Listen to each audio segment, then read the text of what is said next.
चटोरी देवरानी ने बनाया सात्विक ससुराल वालों को चटोरा। सुबह का समय है और रागिनी रसोई में गैस पर खाना बना रही होती है। एक तरफ उसने दाल चढ़ाई है और वो रोटियां बेल रही होती है। दूसरी तरफ शिल्पा भी कॉलेज जाने के लिए तैयार हो जाती है और रसोई में आकर रागिनी से कहती है, भाभी आप आज नाश्ते में और लंच के लिए क्या बना रही हो? मुझे तो अभी से कुछ खाने का मन करने लगा है। अरे शिल्पा तुम तैयार हो गई? देखो आज मैंने बहुत ही ज्यादा और पौष्टिक खाना बनाया है। आज खाने में आलू की भुर्जी है, दाल चावल और गर्मा गर्म रोटियां बन रही हैं। और हाँ, गर्मी बहुत है इसलिए मैंने साथ में लौकी का ठंडा ठंडा रायता भी बनाया है।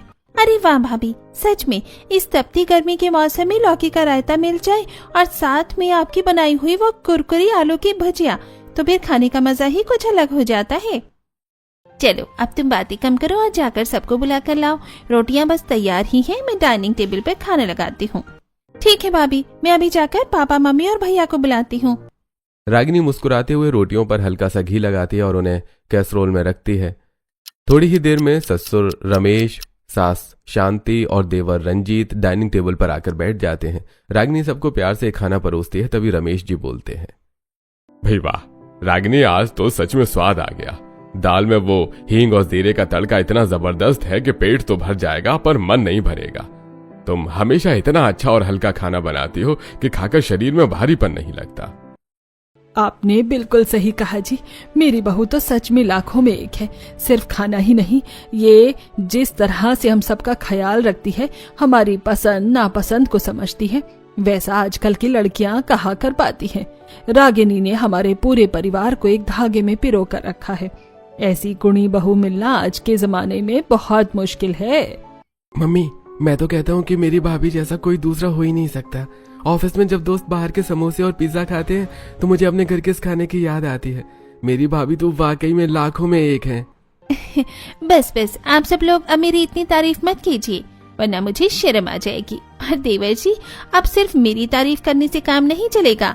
आपकी उम्र भी हो गई है और अब आपके लिए भी कोई अच्छी सी लड़की देखकर हमें शादी कर देनी चाहिए। अरे भाभी, शादी की बात कहाँ से आगे बीच में? मैं शादी तो कर लूंगा, लेकिन मुझे बस एक ही डर लगता है, कहीं ऐसा ना हो कि मेरी शादी के बाद घर में देवरानी जेठानी के झगड़े शुरू हो जाएं, जैसा हम अक्सर दूसरों के घरों में देखते हैं कि छोटी बहू के आते ही कलेश शुरू हो जाता है। रंजीत, तू ये कैसी बातें कर रहा है? मेरी रागिनी किसी से झगड़ा करे, ये तो हो ही नहीं सकता। ये इतनी सुलझी हुई है कि आने वाले बहू भी इसे देखकर सुधर जाएगी। यहाँ कोई झगड़ा वगड़ा नहीं होने वाला, तू बस शादी के लिए हाँ कर दे। सब लोग हंसने लगते हैं और बातों बातों में खाना खत्म हो जाता है। रमेश जी ऑफिस के लिए निकल जाते हैं और रंजीत भी अपने बैग उठाकर तैयार हो जाता है। शाम का समय होता है। रंजीत अपने ऑफिस में काम खत्म करके निकलने वाला होता है, तभी उसका दोस्त समीर उसके पास आता है। ओए रंजीत, कहाँ भाग रहे यार? चलना आज बाहर कहीं बढ़िया सा डिनर करते हैं। बहुत दिन हो गए हमने साथ में मस्ती नहीं की। आज मेरी बीबी भी घर पर नहीं है, वो मायके गई हुई है, तो मुझे घर पर अकेले ही खाना खाना पड़ेगा। नहीं यार समीर, आज नहीं। तू जानता है ना कि घर पर मेरी भाभी मेरा खाने पर इंतजार कर रही होंगी। वो बहुत ही प्यार और मेहनत से हम सब के लिए सात्विक खाना बनाती हैं। हम सब परिवार वाले साथ बैठकर खाना खाते हैं। यार तू भी अजीब है, रोज वही दाल रोटी खाता है, कभी तो बाहर का स्वाद चखा कर। अच्छा चल ठीक है, जैसी तेरी मर्जी। रंजीत समीर को मना करके घर की तरफ निकल पड़ता है। इधर शांति अपने पड़ोसन के घर पर ड्राइंग रूम में बैठकर चाय पी रही होती है। तभी पड़ोसन बोलती है, शांति बहन, सच कहूँ तो तुम्हारी किस्मत बहुत अच्छी है। रागिनी जैसी बहू आज के दौर में चिराग लेकर ढूंढने से भी नहीं मिलेगी। देखो कितनी सादगी है उसमें और कितना सत्कार करती है बड़ों का। हाँ बहन, ये तो भगवान की कृपा है। अब बस सोच रही हूँ कि रंजीत के लिए भी कोई ऐसी ही अच्छी सी छोटी बहू मिल जाए तो जिम्मेदारी पूरी हो, घर में एक रौनक और बढ़ जाएगी। अरे एक बात बताऊं, अपने शर्मा जी की जो छोटी बेटी है ना दीपिका, वो अभी अभी अपनी पढ़ाई पूरी करके शहर से लौटी है। बहुत ही सुशील और संस्कारी लड़की है।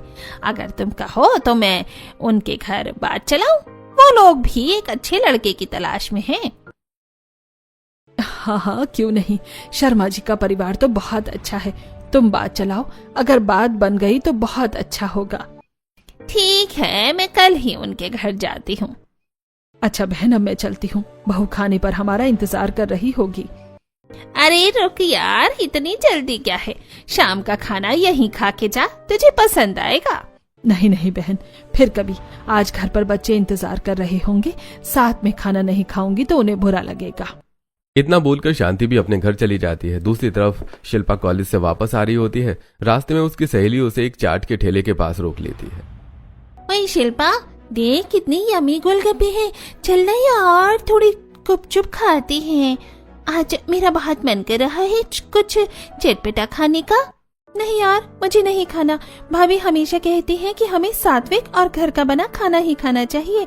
बाहर की इन चीजों से पेट खराब होता है, और फिर मेरी भी तो आदत भी वैसी ही हो गई है, और फिर हमारा पूरा परिवार एक साथ खाना खाता है। ऐसा कहकर शिल्पा भी अब वहां से निकल जाती है और घर पहुंच जाती है। रात का समय होता है। रागिनी सभी के लिए डिनर तैयार कर करके टेबल पर परोसती है। घर के सभी लोग एक साथ खाने की टेबल पर बैठते हैं। बहू, आज तो कई सारे पकवान दिख रहे हैं खाने में। हाँ माँ जी, आज मैंने सबकी पसंद के हिसाब से खाना बनाया है, जैसे कि वेज पुलाव, साथ में लौकी की सब्जी, सादी रोटियां, दाल और मीठे में कद्दू की खीर बनाई है। भाभी, आज तो आपने कमाल कर दिया। कद्दू की खीर ये मेरी फेवरेट है। और पता है, आज कॉलेज के बाहर मेरी सहेली मुझे जबरदस्ती पानी पूरी खिलाने ले जा रही थी, पर मैंने साफ मना कर दिया। मैंने उसे कहा कि मेरी भाभी के हाथों के स्वाद के आगे ये बाहर का कचरा कुछ भी नहीं है। देख रही हो रागिनी, तूने इन सबको कैसा बना दिया है। सब तेरे हाथ के खाने के दीवाने हैं। मुझे इस बात की बहुत खुशी है कि हमारा परिवार एक दूसरे से इतना जुड़ा हुआ है। ये सब तेरी ही मेहनत है। तभी पास में रखी एक कटोरी फर्श पर गिर जाती है। ओहो, ये कटोरी कैसे गिर गई?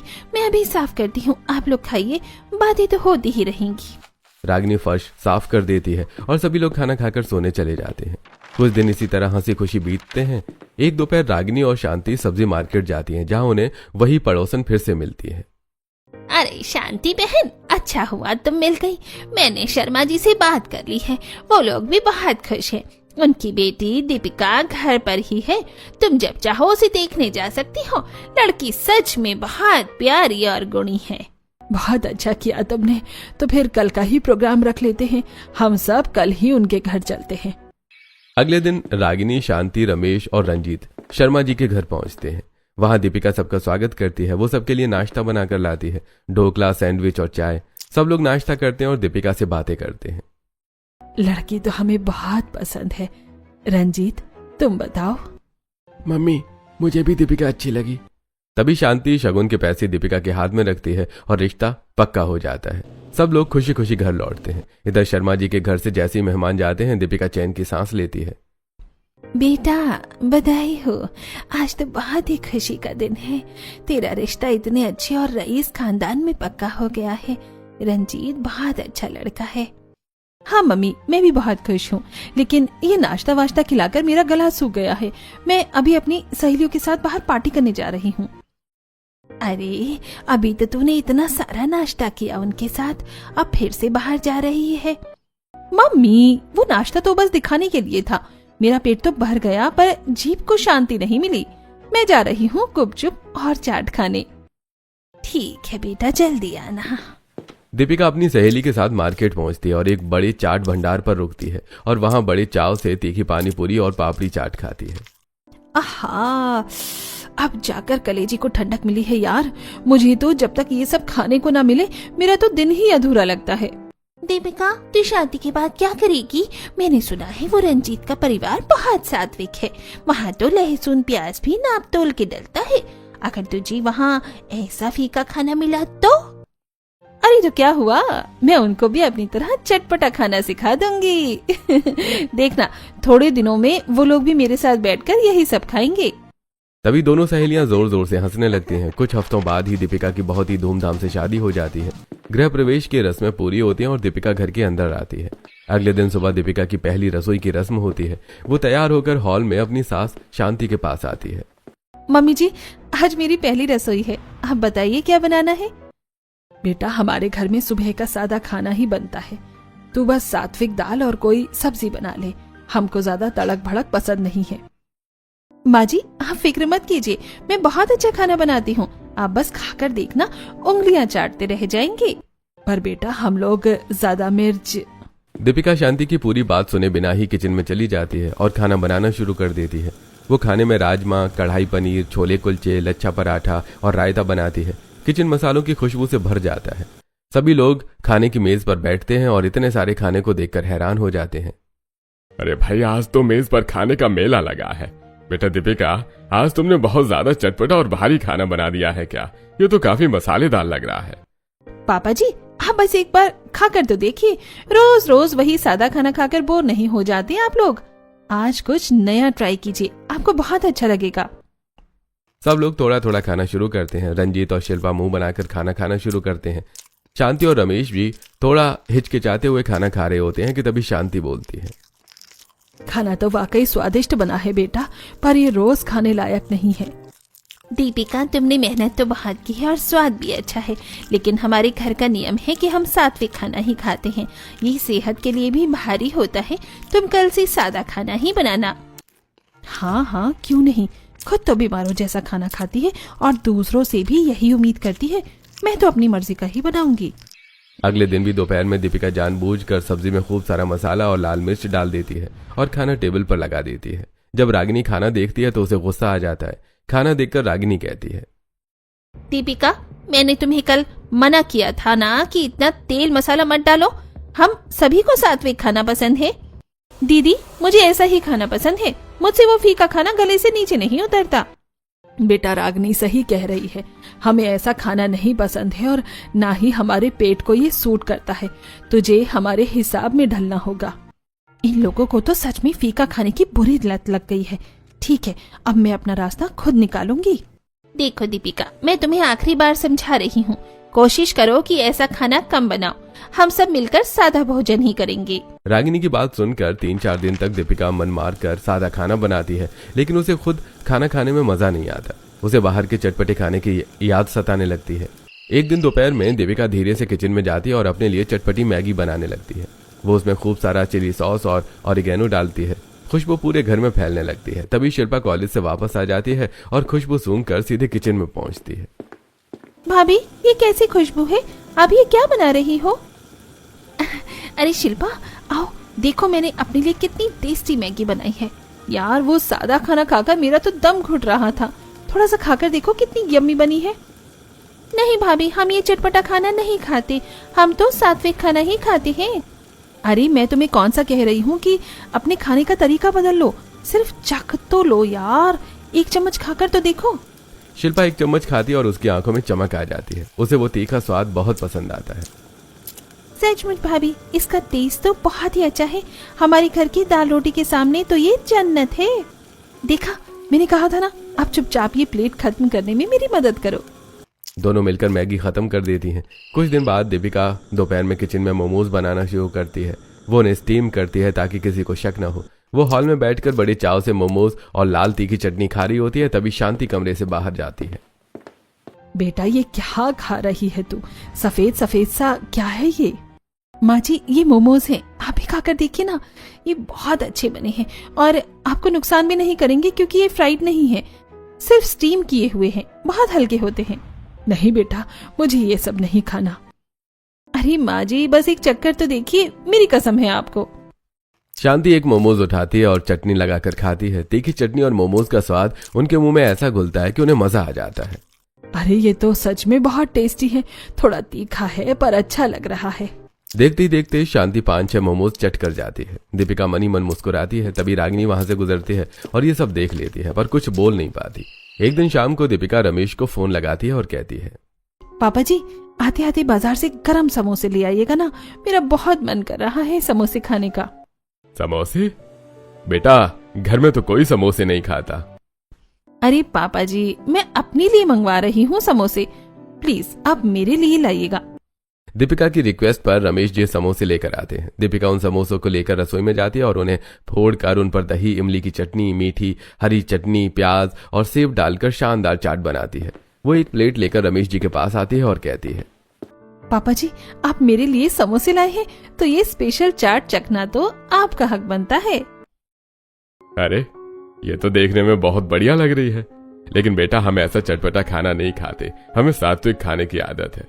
रहने दो, तुम खा लो। लेकिन फिर दीपिका के बहुत फोर्स करने पर रमेश जी जैसे ही पहला चम्मच खाते हैं वो स्वाद में खो जाते हैं। सालों से सात्विक खाना खाने के बाद ये चटपटा स्वाद उन्हें एक नई ताजगी देता है। तभी अचानक रागिनी दरवाजे पर आकर ये सब कुछ देख लेती है और बिना कुछ कहे चुपचाप वहां से चली जाती है। अगले दिन रात को सभी खाना खाने के लिए बैठे होते हैं। तभी दीपिका किचन से एक कटोरे में पास्ता लेकर आती है और रंजीत को पास्ता देते हुए कहती है, रंजीत, आप ये पास्ता खाकर देखो, मैंने बहुत मेहनत से बनाया है। नहीं दीपिका, मुझे भाभी का बनाया खाना ही खाना है, मैं ऐसा चटपटा खाना नहीं खाता। बस थोड़ा सा टेस्ट करो ना रंजीत, मेरे लिए प्लीज। ऐसा कहकर दीपिका जबरदस्ती एक चम्मच पास्ता रंजीत के मुंह में डाल देती है। रागिनी ये देखकर गुस्से में आ जाती है और बोलती है, बस बहुत हुआ दीपिका, मैंने तुम्हें बार बार समझाया कि हमारी सेहत और हमारे परिवार की परंपरा सादे खाने में है, लेकिन तुम मान ही नहीं रही हो। और आप सबको क्या हो गया है? मम्मी जी, पापा जी, शिल्पा, आप लोग बार बार ये सब क्या खा रहे हैं? अरे नहीं रागिनी बहू, ऐसी बात नहीं है, वो तो बस दीपिका के फोर्स करने पर थोड़ा बहुत चख लिया था, बस। चख नहीं लिया मम्मी जी, आप लोग इसके आदी होते जा रहे हैं। आज के बाद इस घर में ये पास्ता, मोमोज और चटपटा खाना बिल्कुल नहीं बनेगा। दीपिका, तुम ये सब बनाना तुरंत बंद करो। कल से रसोई में वही बनेगा जो हमेशा से बनता आया है। दीदी, आप तो ऐसे बोल रही हैं जैसे मैंने कोई गुनाह कर दिया हो। थोड़ा स्वाद बदलना क्या गलत है? स्वाद बदलना गलत नहीं है, लेकिन परिवार के स्वास्थ्य के साथ खिलवाड़ करना गलत है। आज के बाद सिर्फ सादा खाना बनेगा, ये मेरा आखिरी फैसला है। रागिनी बिना खाना खाए अपने कमरे में चली जाती है। बाकी सब भी चुपचाप अपना खाना खत्म करते हैं और अपने कमरे में चले जाते हैं। ऐसे ही 2-3 दिन बीत जाते हैं। घर में रागिनी के डर से सादा खाना ही बनता है, लेकिन दीपिका का मन नहीं मानता और वो अपने कमरे में रंजीत से बात करती है। रंजीत, मैं यहाँ घुट रही हूँ, मुझे वो फीका खाना बिल्कुल पसंद नहीं है। दीदी ने तो जैसे मुझ पर पाबंदी ही लगा दी है। क्या मैं अपनी पसंद का कुछ खा भी नहीं सकती? दीपिका भाभी सही कह रही हैं, उनकी बातों में बुराई नहीं है, वो हमारी भलाई चाहती हैं। भलाई या तानाशाही? रंजीत, तुम्हें पता है मुझे चटपटा खाना कितना पसंद है, और अब तो दीदी ने मुझे खुद के लिए भी बनाने से मना कर दिया है। तो मैं क्या करूं? घर में झगड़ा मोल नहीं ले सकता। ऐसा करो, आज मैं तुम्हें रात को बाहर खाना खिला देता हूँ।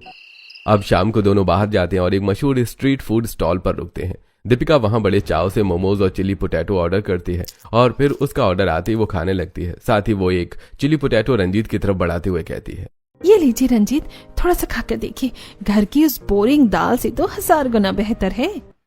रंजीत पहले कई बार मना करता है, लेकिन दीपिका के फोर्स करने पर वो खा लेता है और कहता है, हाँ, स्वाद तो वाकई लाजवाब है।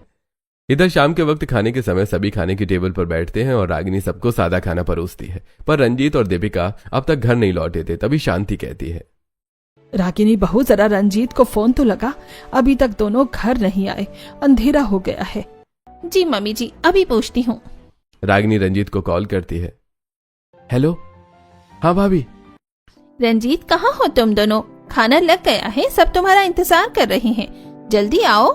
वो भाभी, अभी हम बाहर ही हैं, असल में थोड़ा काम था और फिर भूख लग गई, तो हम बाहर ही खाना खा कर आएंगे, आप लोग खा लीजिए। बाहर खाकर आओगे? रंजीत, तुम जानते हो ना कि परिवार के साथ बैठकर खाना खाने का नियम है हमारे घर में। अरे भाभी, बस आज की बात है, प्लीज आप कष्ट मत कीजिए, आप लोग मैनेज कर लेंगे। रागिनी फोन रख देती है और शांति से बोलती है, मम्मी जी, वो लोग बाहर से खा कर आएंगे। अरे ये क्या बात हुई, बिना बताए बाहर खाना? आज डाइनिंग टेबल पर बड़ी कमी सी लग रही है। पूरा परिवार साथ ना हो तो खाने का स्वाद ही मर जाता है। हाँ पिताजी, पर अब क्या कर सकते हैं, आप लोग खा लीजिए।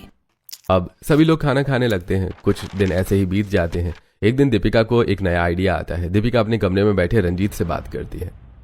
रंजीत, देखो मैं क्या लाई हूँ, ये इंडक्शन जो मेरे दहेज में मिला था, मैं इसे बाहर चालू कर रही हूँ।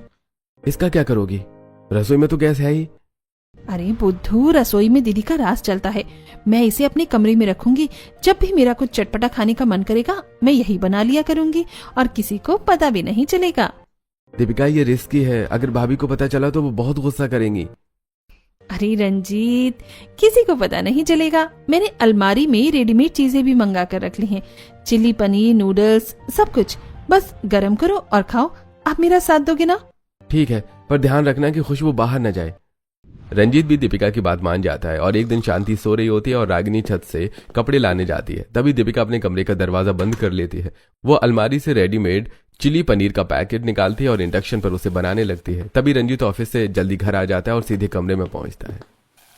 आइए आइए, देखिए मैंने क्या बनाया है, चिली पनीर, एकदम रेस्टोरेंट जैसा। खुशबू तो बहुत अच्छी है, पर दीपिका जल्दी करो, अगर माँ और भाभी आ गई तो मुश्किल हो जाएगी। आप चिंता मत कीजिए, किसी को पता नहीं चलेगा, हम दोनों मिलकर खाएंगे।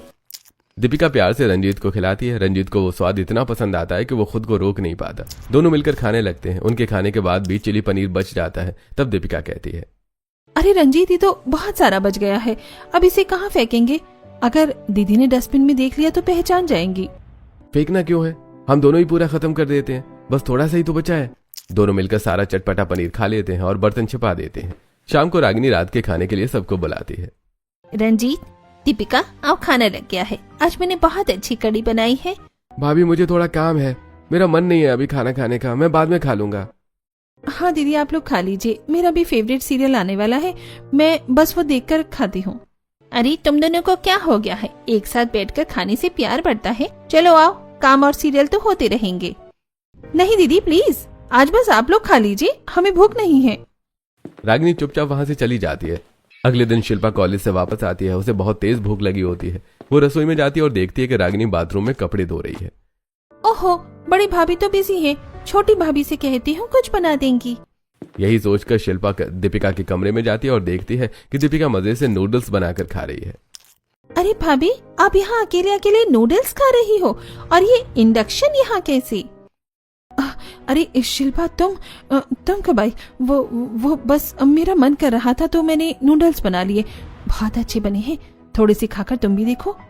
अब दीपिका और शिल्पा मिलकर नूडल्स खाते हैं और खाने के बाद शिल्पा बोलती है, वाह भाभी, आप तो बहुत एक्सपर्ट हो, अब से मैं कॉलेज से आकर आपके पास ही आया करूंगी। बिल्कुल, बस ये हमारा सीक्रेट रहना चाहिए। रात को जब सब खाने बैठते हैं तो शिल्पा और दीपिका सिर्फ नाम के लिए एक एक रोटी खाती हैं। फिर शिल्पा कहती है, आज तो मेरी दोस्त ने जबरदस्ती बाहर चाट खिला दी भाभी, इसीलिए पेट भरा हुआ है। ऐसा कहकर शिल्पा कम खाने की बात को टाल देती है। ऐसे कुछ दिन बीत जाते हैं। एक दिन शाम में दीपिका, रंजीत और शिल्पा तीनों कमरे में बैठकर चटपटी भेल और कोल्ड ड्रिंक का मजा ले रहे होते हैं।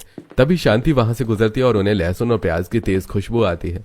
वो दरवाजा खटखटाती है। रंजीत दरवाजा खोलता है। तब शांति कहती है, ये क्या हो रहा है यहाँ, ये कैसी खुशबू है? वो माँ, कुछ नहीं। माँ जी आइए ना, देखिए हम भेल खा रहे हैं, आप भी खाकर देखिए। नहीं बेटा, रागिनी गुस्सा करेगी, तू रहने दे। अरे माँ जी, वो नहीं देख रही, ये लीजिए बस एक चम्मच, और ये कोल्ड ड्रिंक भी पीजिए, बहुत रिफ्रेशिंग है। शांति भी धीरे धीरे दीपिका के बहकावे में आ जाती है। चटपटी भेल का स्वाद उन्हें इतना भाता है कि वो भी उनके साथ ही खाने लगती है। सच में दीपिका, मजा आ गया, पर उसे मत बताना, ठीक है? बिल्कुल मम्मी जी। धीरे धीरे चीजें बदलने लगती हैं। एक दिन शिल्पा दीपिका से बोलती है, भाभी, आज रात को 2 बजे कुछ बनाई क्या? जब बड़ी भाभी सो जाएंगी, मुझे सैंडविच और बर्गर खाने का बहुत मन है। पक्का शिल्पा, मैं सब सामान तैयार रखूंगी। रात के 2 बजते हैं। पूरा घर सो रहा होता है सिवाय दीपिका के कमरे के। वहां शिल्पा, रंजीत और शांति दबे पांव पहुंचते हैं। दीपिका इंडक्शन पर सैंडविच और बर्गर तैयार कर रही होती है। सब लोग छुप छुप कर पार्टी कर रहे हैं। तभी ससुर रमेश जी प्यास लगने के कारण उठते हैं, रसोई की तरफ जा रहे होते हैं। तभी वो देखते हैं कि दीपिका के कमरे से रोशनी आ रही है। वो धीरे से दरवाजा खोलती है और अंदर का नजारा देखकर चौंकते हुए कहती है, अरे तुम सब यहाँ क्या कर रहे हो और ये क्या खा रहे हो? वो जी, आप भी आ जाइए, देखिए दीपिका ने क्या बढ़िया बर्गर बनाया है। हाँ पापा जी, आप भी आइए, रागिनी दीदी को नहीं पता चलेगा, ये लीजिए। रमेश जी स्वाद के आगे अपनी सात्विक मर्यादा भूल जाते हैं। अब पूरा परिवार रागिनी को छोड़कर हर रात चोरी छुपे ये सब खाने लगा है। अगले कुछ दिनों तक ये सिलसिला चलता रहता है, कभी कमरे में, कभी छत पर, तो कभी बाहर। एक शाम रागिनी सब्जी लेकर बाजार जाती है। तभी शिल्पा बोलती है, भाभी, बड़ी भाभी बाजार गई हैं, उन्हें आने में कम से कम 1 घंटा लगेगा। चलिए ना, हम सब छत पर चलकर पार्टी करते हैं, वहाँ खुली हवा में खाने का मजा ही कुछ और होगा। आइडिया तो बहुत अच्छा है, चलिए मैं सारा सामान ऊपर ले चलती हूँ। पूरा परिवार छत पर इकट्ठा हो जाता है। वहाँ चटपटी चाट और स्नैक्स की पार्टी चल रही है। सब हंस रहे हैं और मजे कर रहे हैं। उन्हें लग रहा है कि वो सुरक्षित हैं। लेकिन तभी पड़ोस की एक औरत अपनी बालकनी से ये सब देख लेती है और रागिनी को फोन कर देती है। क्या मेरे घर के छत पर पार्टी चल रही है? सब लोग कुछ खा रहे हैं? रागिनी तुरंत बाजार से वापस आती है। वो धीरे धीरे सीढ़ियां चढ़ती है और छत का दरवाजा खोलती है और देखती है कि उसके सास, ससुर, देवर और नंद सब के सब चटपटा खाना खाने में मशगूल थे। शांति के हाथ में आधा खाया हुआ बर्गर था। रमेश जी चाट की प्लेट पकड़े हुए थे और रंजीत और शिल्पा कोल्ड ड्रिंक के घूंट भर रहे थे। जैसे ही सबकी नजर रागिनी पर पड़ती है, सबके हाथ जहां के तहां रुक जाते हैं। रागिनी गुस्से से बोलती है, तो ये सब चल रहा है मेरे पीठ पीछे। मैं नीचे रसोई में पसीना बहाकर आप लोगों की सेहत के लिए सात्विक खाना बनाती हूँ और आप लोग यहाँ छत पर छुपकर ये कचरा खा रहे हैं। मम्मी जी, कम से कम आपसे तो मुझे ये उम्मीद नहीं थी। बहू, मेरी बात तो सुन। वो तो बस बच्चों ने जिद की थी तो हमने सोचा कि चलो थोड़ा सा। दीपिका, तुमने मेरे घर का अनुशासन ही नहीं बल्कि मेरे परिवार का मन भी बिगाड़ दिया। रागिनी बेटा, हमें माफ कर दो। स्वाद के चक्कर में हमसे गलती हो गई। गलती एक बार होती है पिताजी, बार बार नहीं। अब मुझे समझ आया कि क्यों पिछले कई दिनों से रसोई का खाना बच रहा था। आज के बाद मैं इस घर में खाना नहीं बनाऊंगी। जब आप सबको यही सब पसंद है तो दीपिका ही आज से रसोई संभालेगी। खिलाओ दीपिका, सबको जो खिलाना है। मैं आज से इस जिम्मेदारी से मुक्त होती हूँ। ऐसा कहकर रागिनी गुस्से में नीचे आती है और अपने कमरे का दरवाजा जोर से बंद कर लेती है। अगले दिन से दीपिका रसोई की कमान संभालती है। वो अपनी पसंद का चटपटा खाना बनाकर सबको खिलाती है, जैसे पास्ता, बर्गर, मंचूरियन और मसालेदार सब्जियां। रागिनी चुपचाप कोने में अपना सादा खाना खुद बनाकर खा लेती है। एक हफ्ता इसी तरह बीतता है, लेकिन धीरे धीरे फरमाइशों का अंबार लगने लगता है। भाभी, कल आपने पास्ता बनाया था, आज मेरे लिए मैक्रोनी बनाना, मुझे वो बहुत पसंद है। दीपिका, आज मेरे लिए बर्गर बना दो, वो मुझे बहुत पसंद आया था। रंजीत, अब मैं एक साथ कितनी चीजें बनाऊं? शिल्पा को मैक्रोनी चाहिए, आपको बर्गर चाहिए, मामी जी को कुछ और। मैं मशीन नहीं हूँ। दीपिका परेशान होने लगती है।